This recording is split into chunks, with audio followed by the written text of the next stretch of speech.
These diagonal lunges are going to be a regression from the actual diagonal stretch to put athletes in an environment where they have to balance less so they can really start to figure out the mechanics of the movement here. So what we're doing is if I get into a lunge position, 1 foot forward, 1 foot back here. And ideally I want the front foot to be in line with the back knee here. So I have a little stability requirement.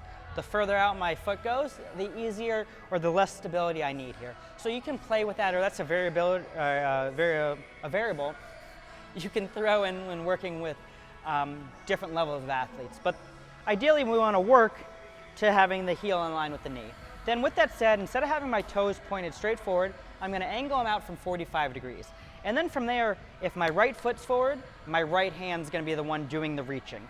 The left hand, I just like to put on my chest. So from there, I'm going to reach back, I'm going to touch my heel, I'm going to come out of it. I'm going to touch my heel, I'm going to come out of it. Now to break down the motion into a little more detail. It's simply not bending back at the spine here.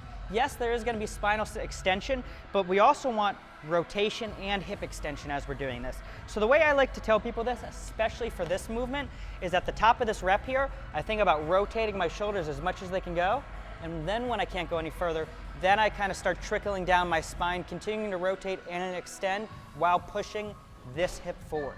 So now I'm not only getting spinal extension, but I'm also getting hip extension and hip rotation here. So the devil's in the details with this. There's a difference between simply bending backwards and rotating and bending backwards. So pay close attention to that when you start working through this movement, and that's going to make all the difference when you take it to your feet and start doing the actual diagonal stretch.